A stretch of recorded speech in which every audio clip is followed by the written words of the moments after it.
Hello, how are you, my viewers? Hope you are doing well. I'm doing well today. It's another day. We're going to take down another show, 004. And today it's totally different. We'll be talking about the possible things that we should do to perfect our nation. And today we are going to talk about two things, that is CBC, that is Competence Based Curriculum. And also we are going to talk about the funding model. These are two things that have been experiencing a lot of challenges when it comes to education, and would like at least to analyze it and understand what are the things that should be done for these things to be working well. So I have my friend Abel. Say something, bro. Ladies and gentlemen, thank you very much for having me. Thank you for Uncle Gen Z for having me also. And I can't wait to dissect the whole CBC and the university funding model. It's something that has been happening in our current education system. So yeah, let's try and look at it and see what best we can do about it Yeah.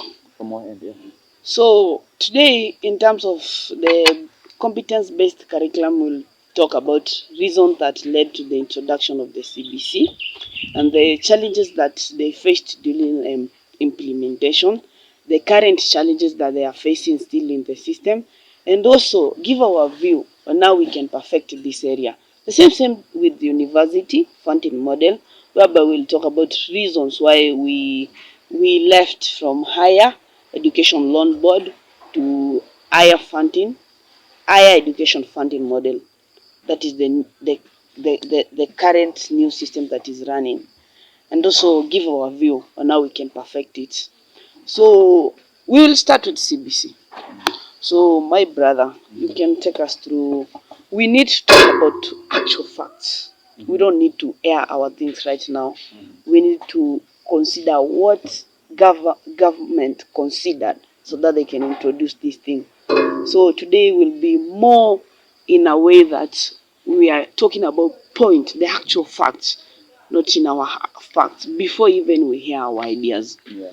So let's start this thing, Abel. Yeah. So when you look at the CBC, which is basically the competency-based curriculum, Mm-hmm. definitely in order for it to start, it had to come and take over something. There need to be that paradigm shift that is happening. Mm-hmm. So before the CBC, it came about the 844 system that was introduced in 1984 by the leadership of then President Daniel Arap Moi. And the 844 was a system that involved 8 years of primary education, 4 years of secondary, and 4 years of tertiary level, which is primarily the university. So let me just give you a brief history about it. So when you look at the background, the need for the education reforms, there's the challenges of the 844, which was initially introduced in 1985, as I just said. Now the 844 system aimed to emphasize practical skills. However, over time, it became heavily academic and exam focused, leaving students underprepared for the workforce. And that's where now you see that is the main point that is actually bringing the whole CBC curriculum. And when we look at the emerging global trends, we see that around the world, education systems were evolved to prioritize skills development over rote learning, basically. So Kenya began, considering a shift, or rather a paradigm shift, to align with these global standards and improve basically workforce readiness. So, if you see, that's a very interesting point, because when you look at other first-class countries, global leaders such as China, you get to see that they focus a lot more on the skills, and that's why you see that such funds are created by youngsters from their country, and it's something amazing, because for you to find an average or an ordinary Kenyan making such a product, it's going to take... You would just say this man is much educated. Yeah, exactly. And it stretches around places like Sweden, that has one of the best curriculum education systems around the world, where you get to see that children don't study a lot, actually. And I think the average child, and I'll do more research on it, starts school at 5 years old. 5 years Yeah, old. I think between 3 to 5 years old. And the whole point of it is to let the child, first of all, get to resonate with the world more before coming to terms with the books and all that. Okay, so in the interest of moving forward, where let's go to the development and introduction of the CBC. Mm-hmm. So, there was a lot of things that happened, such as stakeholders' involvement. Mm-hmm. We had the piloting phase that, the launching of the CBC and, the offshore rollout. So maybe if you look at the stakeholders' input, we see in 2016 that the Ministry of Education consulted various people. There was teachers, there was parents, there's the Kenya Institute of Curriculum Development, it is KICD, yes, KICD. and different experts to see whether or how feasible this whole curriculum would, this competency based curriculum would be. So when you look at the piloting phase, where it was launched in 2017 with the pre-primary and grade 1 students to test its feasibility. As we continue, hopefully we'll look more into that.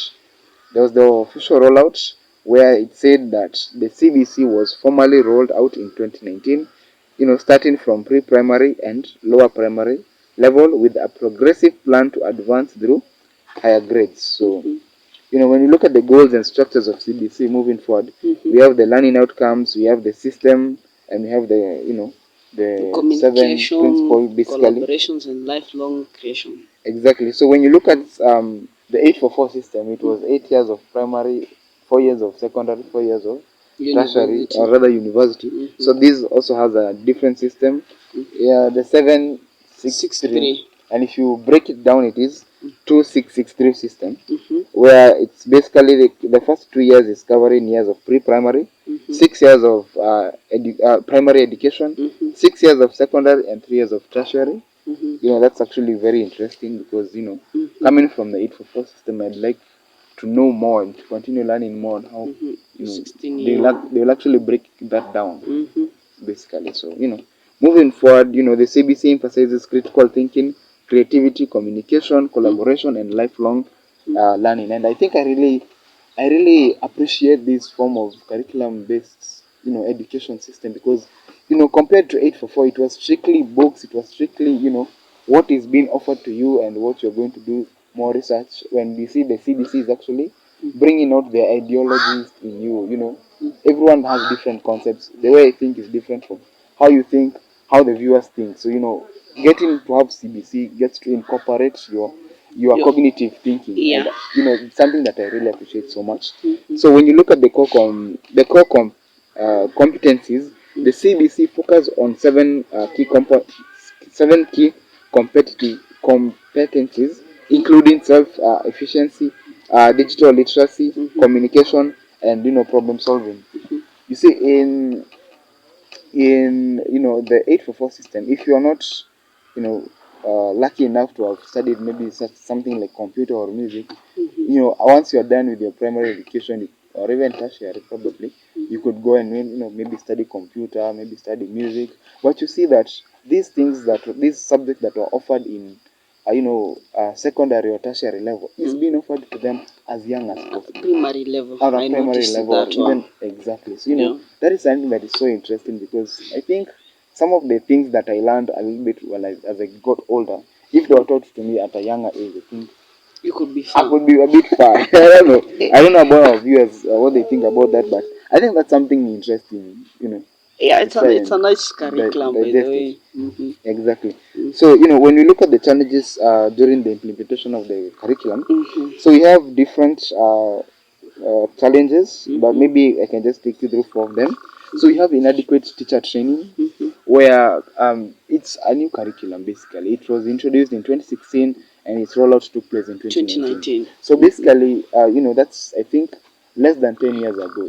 So basically, the students, or rather the teachers who are in the institutions, actually, having that paradigm shift of incorporating the 844 system that they're learning with the new curriculum that is taking place. So, there's always that confusion that is happening, or rather that digestibility of both of those structures. So let me just talk of limited preparedness, where many teachers were not adequately prepared for the shift from content-based to competencies-based curriculum, and that's what I was basically trying to talk about. There's the need for continuous training, where the CBC demands that teachers adopt new teaching methods which require extensive training and ongoing support. So basically, it's going to be a learning process. So we get to see that teachers are getting to learn, and students are also getting to learn. So it's basically a journey that they're taking together, which is quite interesting for such a curriculum. So when you look at something that is, the elephant in the room, which is resource allocation, which is something that is affecting, both the government, stakeholders, and also the parents themselves. Yeah. And come to think of it, even the children, or rather the direct consumer of this curriculum. So when you look at the learning materials, the CBC requires diverse materials for hands-on learning, which many schools, especially in rural areas, struggle to access. So, I think this is also something that is, somewhat connected with the economy and the politics that is happening in our country. Because I don't like going back to the story in corruption, but when you look at the things that are happening, when money is being taken out of the government's pockets, where different things are happening, you get to see that allocation. The government is basically supposed to bring these incentives, bring these materials that are needed. Well, I remember a time I was working as a cashier when I was done with my education back in 2020. Back in 2020, and I realized that a lot of parents or students, when they are going back to school, they used to buy manila papers. There was the marker pens, amongst the things, the colors, and I was asking myself, what is it that is happening? How comes these this supply, or rather demand, for these materials, only for me to find out that this is what the CBC are using? You get to see that a child is being sent back home with sufurias, with maybe chicken, maybe with meat, and you know very well that maybe the last time you saw meat was last week. That's something that is, something that ought to be looked out for. Resource allocation for these students, or rather these pupils, to get to it's understand. Quite challenging. Yeah, it's quite challenging, and I hope as time goes by, the government, or rather even us as the this is the. But then let me first tell you, this is the curriculum that we're expecting our children to study, and not only our siblings are doing it, but also we one day will become parents, and maybe it will be around. Now it is around 5 years old, so maybe it will be around 15 years old, or let's say 20 years old, for it to be a parent and then to be part of this curriculum. That's why it becomes very important for us to consider it as early as now, because some of the challenges, if we cannot solve them right now, we'll miss the point definitely again, and it will still remain like 844, whereby there are no resources. Although the 844, it was more of education, more of sitting down alone studying. There was no that the relationship between a parent, teacher, and the children. To consider to study about your abilities, whereby now teacher is able to understand my kid is good on mathematics but is not good on English. My kid is good on this, and then he or she will inform the parents, like your children are based on this but not this. But at least this curriculum is trying to like improve that abilities of our children, and that's why I'm happy with it so far. And this, let us consider, okay, before I give that point, can we consider the challenges now they are currently facing? Because we will be able now to analyze things and understand what can we do best for this curriculum to become the perfect thing that we can appreciate as Kenyans. At least be proud of something that started, this thing started with Magoa, by the way. Yeah, I did. The late Professor Magoa. And ilimpea very nice, ilimfanya akuwe humbled. You remember before he died, sorry for that, he was trying to say, if I'm given a chance to work again in this government, I will do so. Didn't mean like he needed a job, but the curriculum gave him that time for him to associate between the parents, the teachers, and also the environment. Because even if we consider most of the projects, the infrastructure, the class building projects began with him. Let us consider the current challenges that they are facing. So as we move on, there is a challenge that we also saw towards the end of the towards the end of the 844 system, where there is classroom overcrowds, basically. Yeah, I remember, during Magoa's time, and also a little bit during Matiang's time, Dr. Fred Matiang'i, when he was serving as the Minister for Education, there was the whole transition, the whole 100% transition from either primary school to secondary school, or secondary school to tertiary level. And when you get to see such a point where you get to see, many schools are experiencing overcrowding, making it difficult for teachers to provide, individual support required in competency-based approach. And it brings us now back to our main problem, which is resource constraints.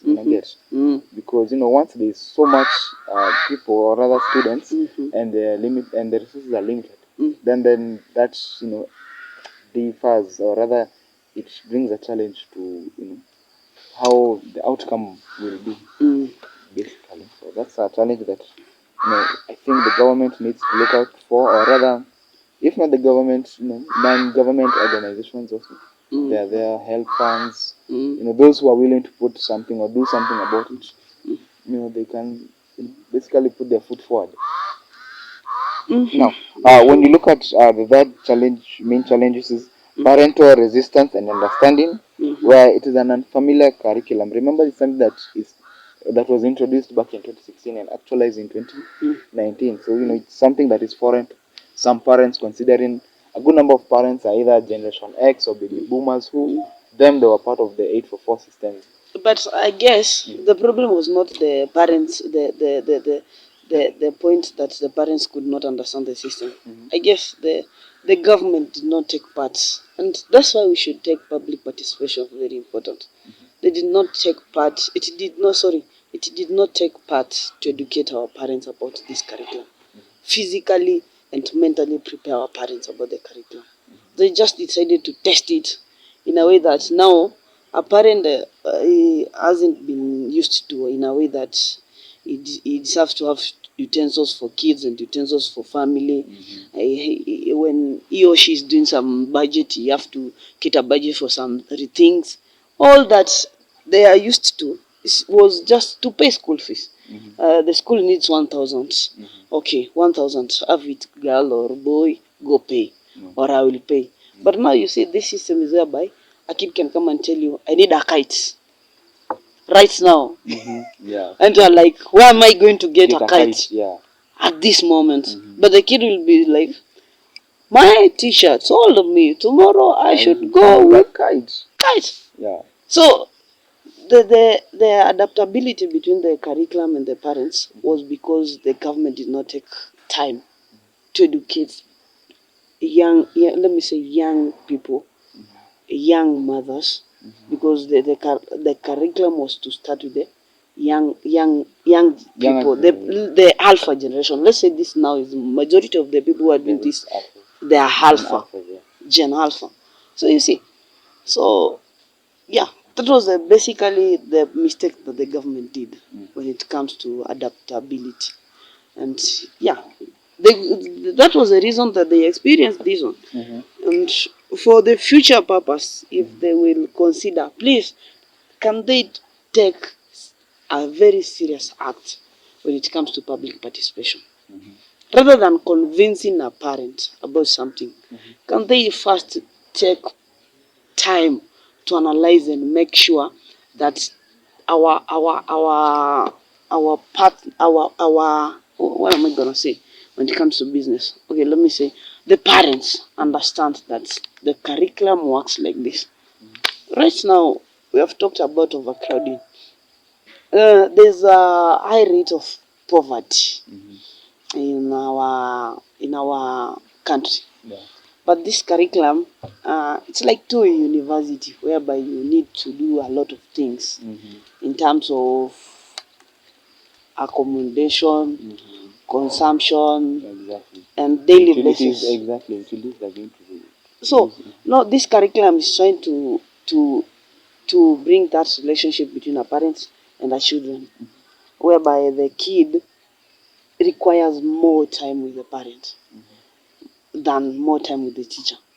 Now the teacher becomes an analyst of kids' life. But now the supporter is the parent, whereby the kids is able to play football. So now, like a teacher will tell you, the kid is able to play football.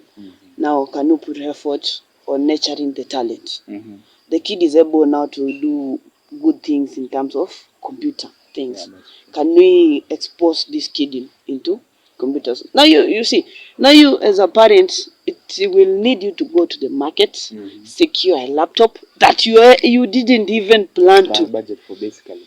And you see, maybe if I can interrupt you there, because when I was given the third challenge as parental resistance, we have something under it that's I'm about to read, cost implications, where the CBC requires resources and activities that sometimes lead to extra costs, placing a burden on families, especially in low income levels. And I think that's the point where you're trying to drive about. Yeah. It is a very heavy task to some of the parents, maybe from the interior regions, whereby school is around 6 kilometers away from your homestead. So then, if a school is 6 kilometers away from your homestead, what about the shop that you can secure the kite? Now it is around 18 hours, and then the kid is, I need a kite tomorrow. The kid will walk in the morning at around 7 hours. Then he must be at school at around 7:30 hours. Then nowadays it's even earlier than that. Even earlier. You see, so whereby now the parents it's required to go one step ahead. Whereby now it is 18 hours. And you know, most of our parents work even from 6 to 6 or 6 to 8 p.m. 6 a.m. to 8 p.m. So still, it's quite challenging, and this is something that the government should consider in a way that doesn't put a lot of constraints on the parents. On the parents. Or on the guardians. On the guardian. And I guess for this thing to work more, so that we can overcome the challenges of income, they should also consider the 24-hour economic thing. Also. So that our parents are able to work around 8 hours. 8 hours a day or 6 hours a day. So that now there will be an exchange of 24-hour economy, whereby in the morning from 1 a.m. to around 6 a.m. I'm working. Then I have a time to sit down and analyze something. Here it'll let a very nice growth, because now parents won't say. But if we don't have a very nice economic system, still the challenges of this thing to fail because of lack of funding, it will fail. Because just imagine majority of the families sustain because of vibarua. Zile vibaruas are 300 a day. Now a kite in the market goes for 150. These kids needs a pen, needs a book, and also needs a food. Basic needs. As a parent, I must provide the basic needs to my kid. And right now, anataka a kite. So it means the education may possibly turn to be education for those who need the higher class, who have resources. And it may not, we are expecting it to do what? To nurture talents. But if you are not keen, it may discriminate talents because of lack of resources, basically. When you look at the last challenge, we have technological limitations, where we see that the CBC incorporates digital literacy, but many schools and students lack it because they're either in rural areas or marginalized groups. We also have teachers who may not have been trained to incorporate digital learning effectively. But many found it difficult due to limited prior experience with technology, which is also another factor where a teacher needs to learn new skills. It's basically acquisition of new skills. It's, technological skills. And maybe while you're still on facing challenges, let me just go through some of the things that are actually now kwa ground. Sasa vitu On day to day vitu ziko daily. Exactly. So we have transitional issues where there's the transfer to junior secondary school. There's that challenges in transition. We also have policy and structural development where the government is working on policies to align secondary education with CBC needs. We have talked about assessment. Actually, we have not talked about assessment and standardization, which is something that needs to be touched on, honestly. There's difficulties in competency assessment. Moving from exams to continuous assessment is challenging. You remember back in 844 system there was the examinations where now the new curriculum has a way of new examinations basically. So we have sustainability of funding and resources. That one we've talked time and again. So there's no need of delving deep into it. Public perception and criticism. This is something that has been happening on a day-to-day basis, especially when it was at the rollout stage, and But they're saying the system may not fully prepare the education to further life education workforce. Exactly, and something that is also another challenge, and I think this is something that we also need to heavily discuss about, is the equity and the inclusion challenges. Where basically we see there's the rural and urban disparity. Exactly. So schools in rural and marginalized areas often lag in the CBC implementation due to the limited access of resources, technology, and qualified teachers. That's something that we are basically seeing.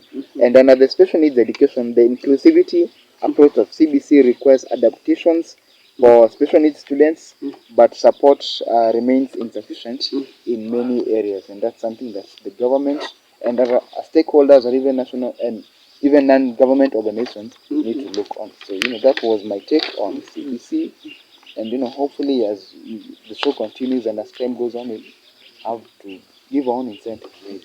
Yeah, let's now talk about it in a way that how can we definitely make it work, because this is something good, something that I would like even my kid to study, because definitely 844 is all about knowledge, all about books, 1960 things, histories, mathematics. It has some benefits, and I guess the system, they thought that 844 might kill the black man. You see that fact of studying, but at least it meant to build, whereby we are able to understand. Only that the structure within it wasn't quite well in terms of life things.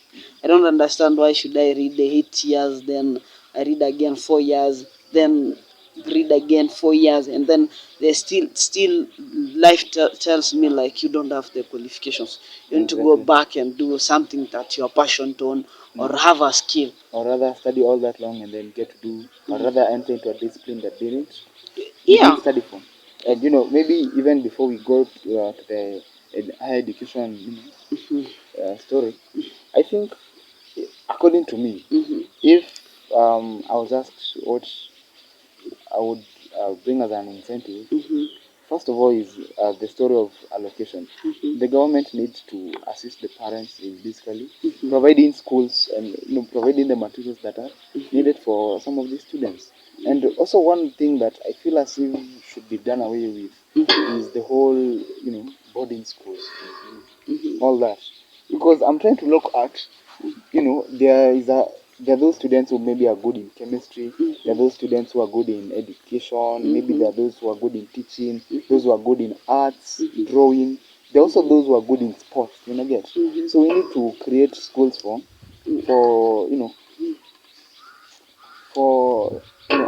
academy is basically for training football, those who are interested in rugby, those who are interested in volleyball. And in the limited resources that we have, we cannot tell the government or tell people that we need to construct schools. There's no way, there's no money to do that. So if you can probably do away with boarding schools, those facilities that were used maybe for students to sleep, why don't we convert them into pitches basically for table tennis basically. The fields maybe subdividiwe, maybe hapa hii section ikuwe ya volleyball, hii section ikuwe ya rugby, hii section ikuwe ya basketball pitch, and all that basically. And you see first class countries such as the US, you don't get to see boarding schools are a bit rare. You don't see a student from California traveling all the way maybe to Florida to go for school. You know, the same way, you know, a student can come all the way from Mombasa all the way to Kisumu to do those studies. And I don't know whether I'm trying to make a point, Billy. I might agree with you, but also disagree with you. Because if we talk about that, we do away with the boarding schools and consider having day schools, we still have our challenges whereby in terms of infrastructures, like for example, let me say I'm studying the CBC, and the only income that my parents can get is 500, and I'm good at football. Maybe I come from Turkana region, and the best school that the government can refer me, it is at Nakuru. So you see, we may experience a challenge whereby I might not join the school because of the kind of money that my parents are earning per day. It is 500. So if we need to, it will take my parents to locate from Turkana to Nakuru so that they can stay with me, and I can attend the school that it is referred to be the best for me. In another way, I may agree with you. If we do away with the boarding schools to create that parental love, it may be good, but the economy does not allow us to do so, because tunarifaa the mwananchi. You know, if the mwananchi wa chini can benefit from the system, it can be a very classic thing, because whereby the education, if it's much comfortable and affordable by the mwananchi wa chini, then it means the rest can work. So basically, I guess still the government is testing the system, because I don't understand so far till to date these people have not managed to have policies to govern this thing. They haven't even understood the kind of schools that should offer this junior education and secondary education. So it is still a failure, whereby you are running a system and you are testing it. You don't, like today, if I finish at grade 6, I don't know the school that I might go, because hakuna shule ziko posted in a way. Even right now tunafaa kujua the universities that will offer the 3 years, they begin to prepare as early as now, in a way that hawatasubiri. They fund, we have those funding systems whereby university inapata funds za create infrastructure for this system. See, right now Magwali built several classes, but sahi hazijakuwa increased. Last week walikuwa na print books. Look, what do you mean that hizi books kwa nini hazingekaliwa chini in hali zikuwe zifanywe proofreading and this maybe we can attest. During 2017 the system was doing away with the black and white books and bringing the colored books. But we experienced a challenge whereby we had so many mistakes within the books, and things didn't make sense within the books, in a way that even now I know most of the teachers refers kids to the black and white books in some areas, because the current books had mistakes. You wonder what was wrong. We believe education sector should have whatever it takes to perfect the knowledge. So we may have some of the, and I do say I'm not a prophet, but if we go keen to those books, we may have some of the books that have knowledge that it is not worthy to be consumed by the kids. You get it? Or the kind of the mistakes that are within those books, it is such silly in a way that we don't expect our government to have such mistakes, to do such mistakes. Sorry. So definitely, if this system will work well, on my view, first of all, can we prepare for the what is coming? Let us not prepare for what now we expect. We know this thing is two what?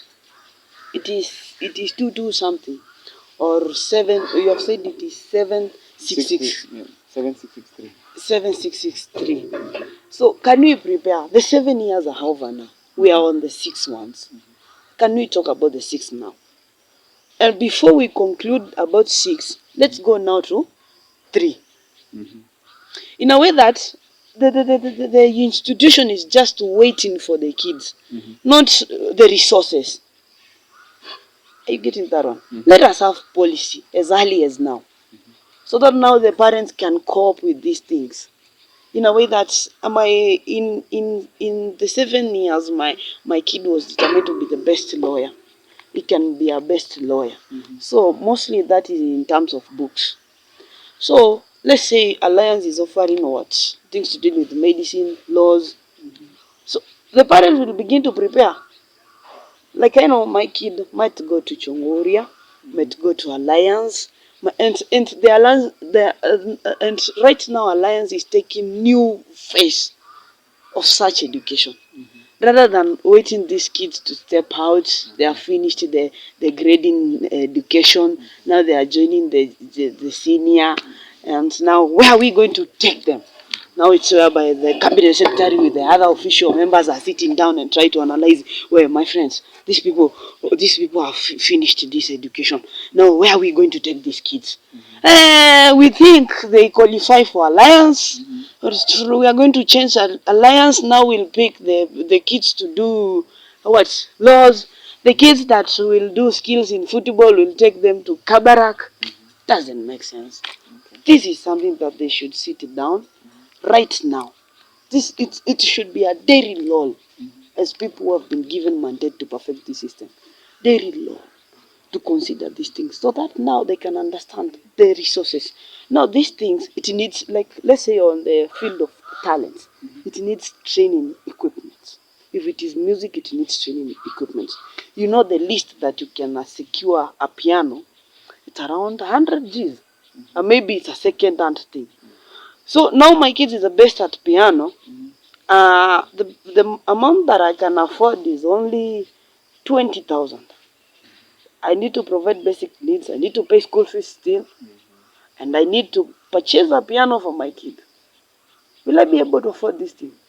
But if now the government has offered the instrument to the school, to the institution, I will know, like, I'll be able now to pay school fees.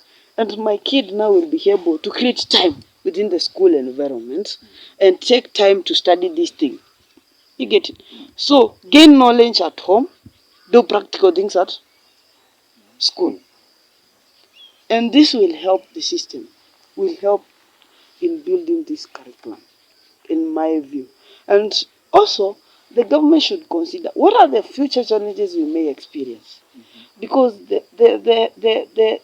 higher we go, the expensive the curriculum becomes, and the heavier it becomes to our parents. So if they won't consider building these things rather than testing, we will definitely, the chances of the citizens standing against it are high. And I don't blame citizens as to say they didn't need these things. Yeah, it is beautiful. But the way the government is doing it, it makes sense. Because right now they are creating, right now they are printing books. We should have a warehouse. A warehouse. But we have those books already packed. We have already finished secondary things. We have already chosen the schools that will offer these things. Now let us now go and consider the infrastructure within those schools. Where are we going to keep these books? I get it. If the way you have said, if we are going to make boarding schools to day schools, can we pick this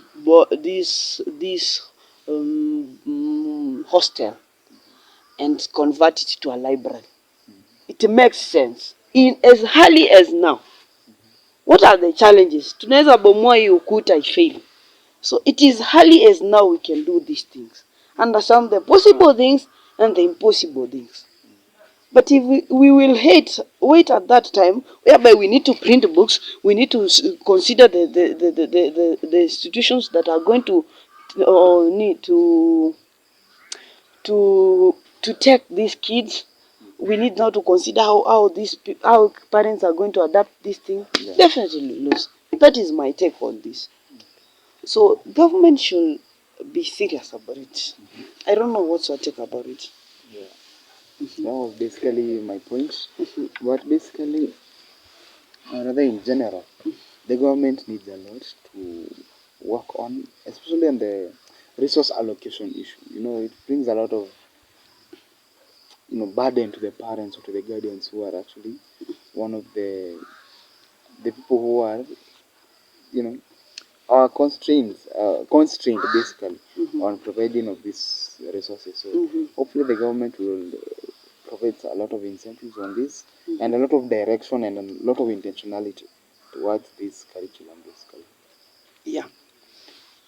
So before we go to the next knee, something I have remembered. Do you remember things to deal with names? Did you find it in high school? Names. Whereby you are given something called UPI.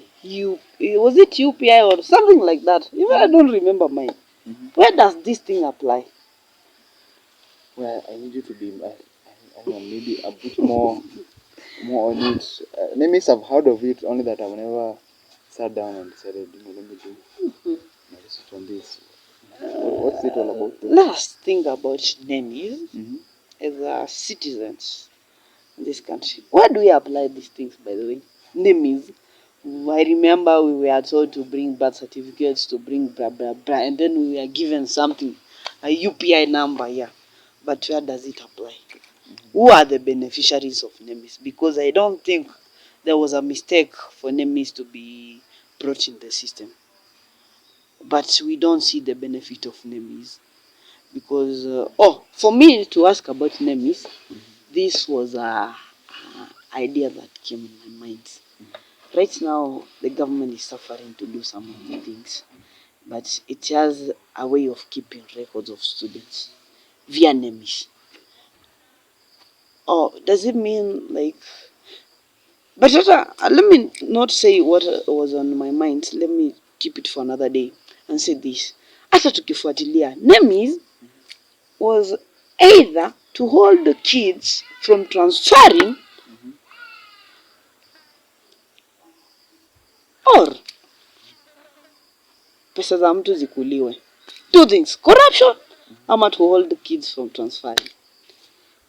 Of which iko na very many advantages to be considered about NEMIS.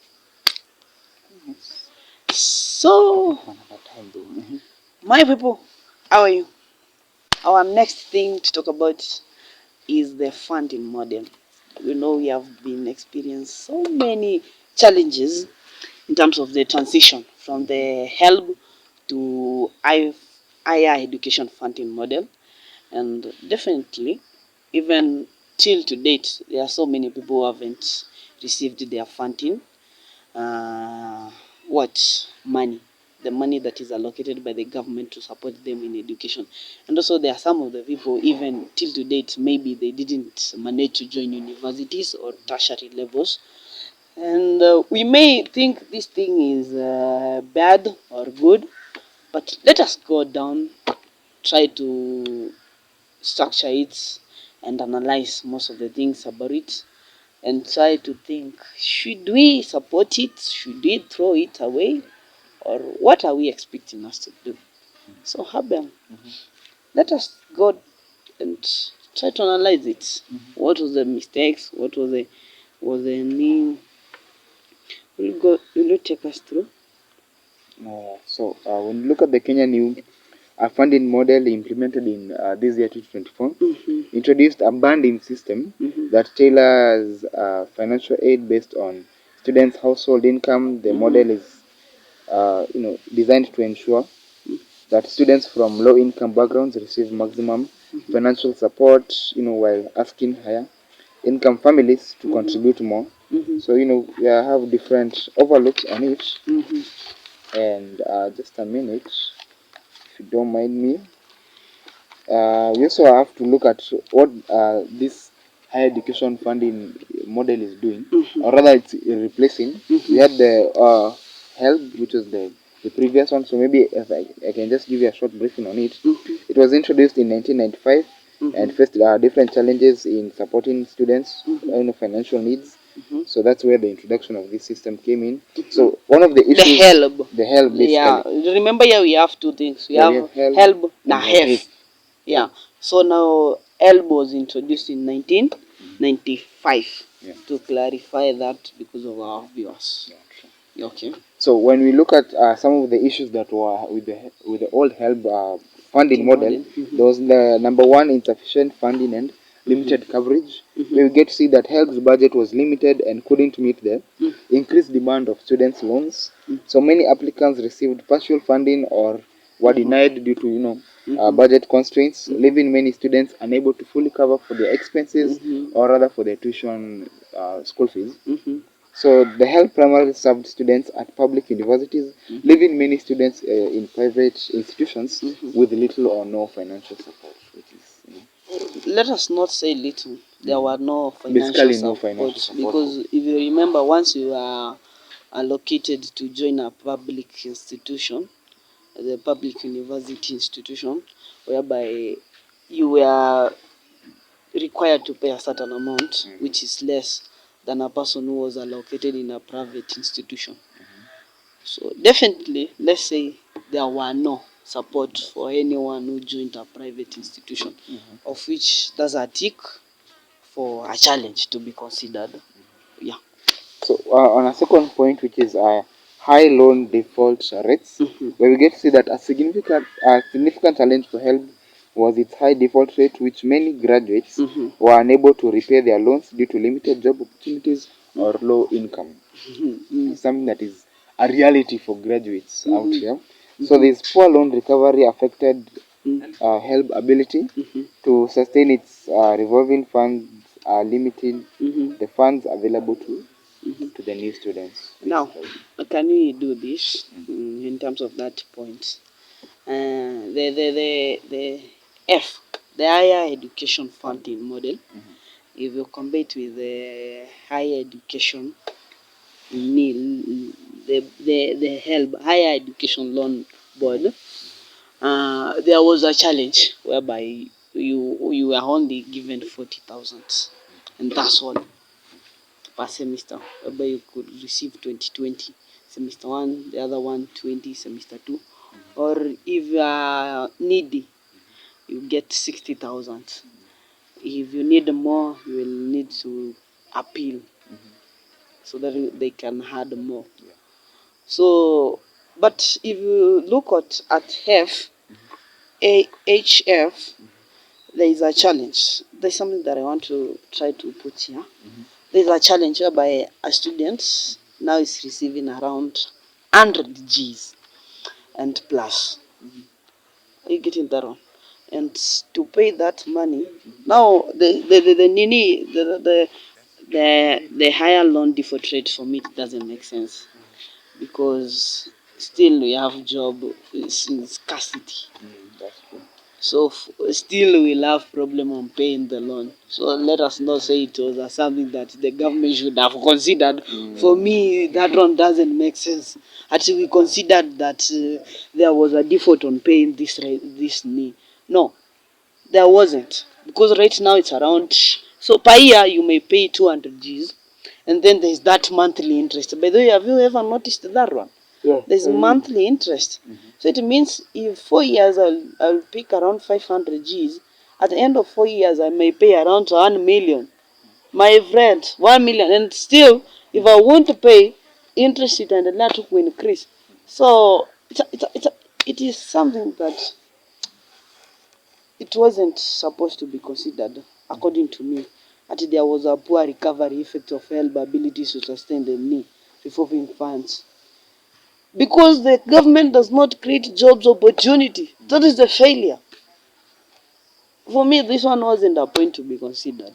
Let us continue. So, we have that point where is uniform loan allocation, where HELB's model allocated funds based largely on students' application without fully considering their individual financial needs. So we get to see that this often led to uniform or inadequate disbursement that did not account for the varying financial situations of the students. What's your take on that? That one I support. That's one, yeah.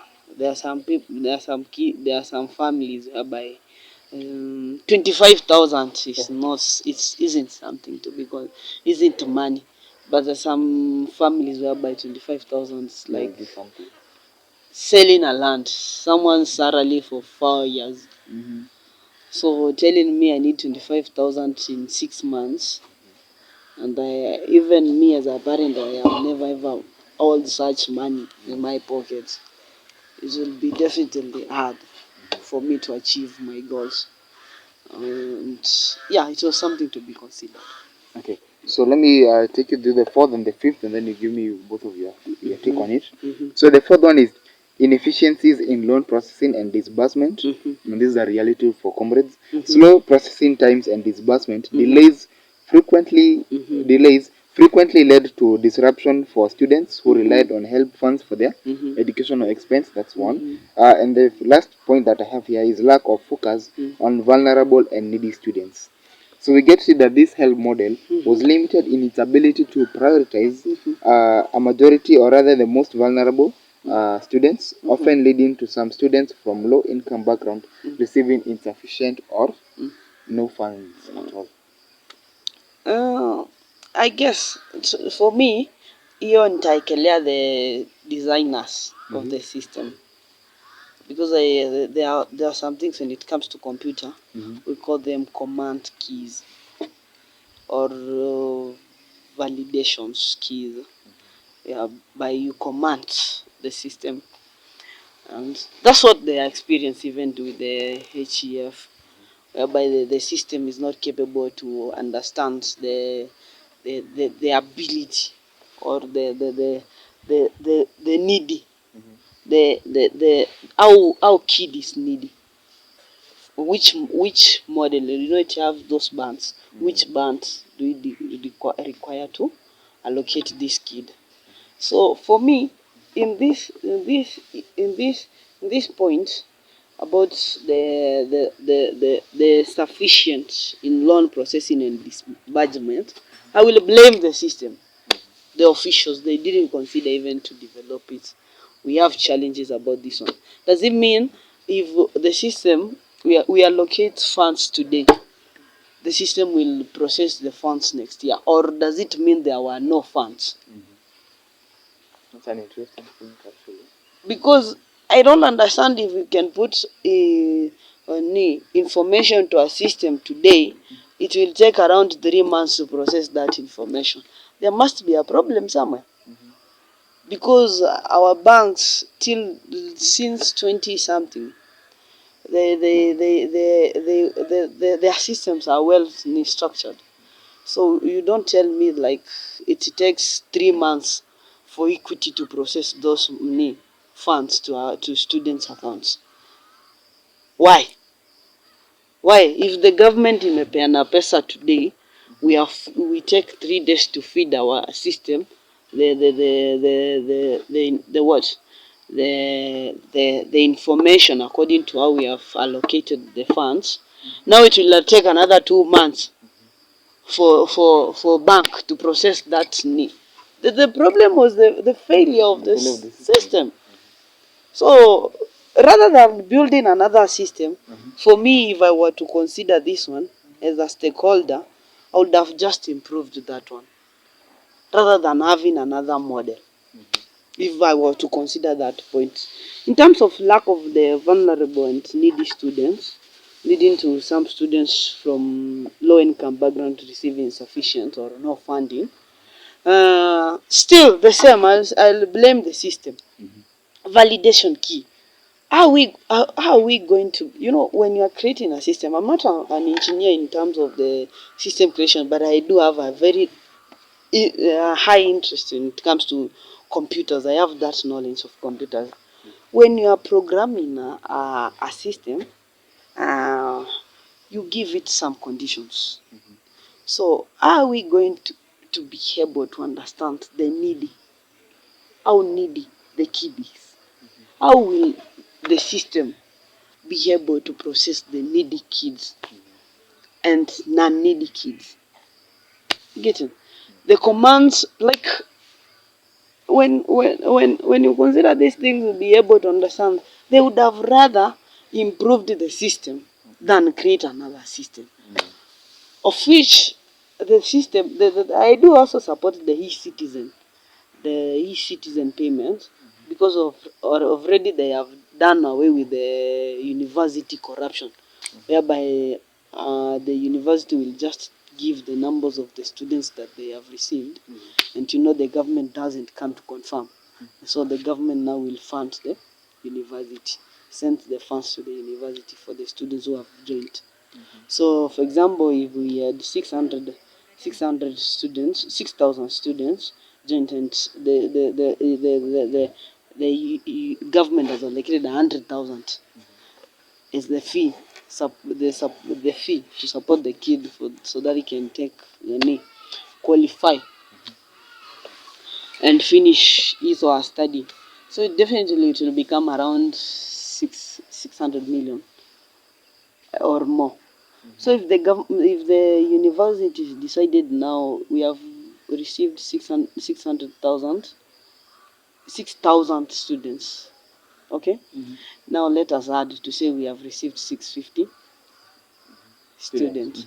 So pick 50 students, 50,000 students wenye wayuko who haven't even joined the university, but they are in the system, times 100,000. That would be around what? Around 600 million. 5 million. 500 million. Okay. Let me use my calculator so that we can do something that makes sense. They have added 50,000 students in the budget, of which they didn't join the university, and then you multiply with 100,000. So you see, man, they have 5 billion. 5 billion? Okay. You may end up. You wonder. So there was a lot of corruption when it comes to that model. And let's say maybe it didn't happen, but these were things that even kama VC ningekuwa able kufanya, because I had an opportunity to do. If I'm a thief, I had the opportunity to do. And that's why unaona most of the institutions right now are failing, because now the funding imechange. Now watu walikuwa wanaiba, so they wonder we have been doing nothing, now system imefail, we are unable to recover. So definitely the institution will fail. You remember the scandals of Igato not paying the knee. You wonder what happened, and these people receive money to pay the workers. So let us consider the current system, so that now we can give our views. What should be done, at least this system. It's a nice system. We are saying it's a bad system. But the way government are doing our things, it's kind of annoying. Because this thing, before even you bring it on the table, please, you must have a public participation, whereby we will be able to ask questions even before we accept this thing. The best thing is to build something even before you start it, whereby we are going to build a room of a room with 3 rooms. A house with 3 rooms. So definitely we are going to budget. How many bricks do we need? How many tons of sand we need? How many cement bags we need? The amount that we need to support the process, And also, how much do we need to finish this project? So that before even we purchase the bricks, we have a little bit estimate of the outcomes. Because maybe I may say I need 400,000 to purchase the bricks, but unfortunately, I have 350. Then within the market, I meet with someone tells me, you know what, bro, you can get these things with 300. See, I've saved 50, but my budget was what, 400. Rather than going purchasing the bricks because I need a room of three. Sorry, hey, I'm dreaming with the word room. A house of 3 rooms. Okay. Then because my budget was 400, the bricks should cost me 400,000. So I'll just go in the market say I need bricks of 400,000, rather than going to the market and say I need bricks that will enable me finish a house with 3 rooms. Maybe I can hold you on to that. Now, with this in new introduction, let me go to the second part where you're supposed to dissect. So the new, or rather the expected improvement with the new higher education funding model. So we have some pointers here. Maybe the first one being there is the needs-based funding allocation, where this point tells us basically that the new model categorizes students into 4 groups based on the financial needs. We have the vulnerable, we have the extremely needy, we have the needy, and the less needy. So this targeted approach ensures that students from low-income backgrounds receive more substantial support, including grants and scholarship, while students from better-off backgrounds may receive loans or less financial support. So we have that as our first point. I don't know. I do quite support it. Let me read the second one, and maybe you can, give points on both. The second one is increased grants and scholarships. We get to see that unlike HELB, which focus primarily or heavily on loans, HEF emphasizes a mixture of grants and scholarships and loans. Grants and scholarships are prioritized for the most financially disadvantaged students, reducing their debt burden after graduation. So, of which I disagree, because there's no difference.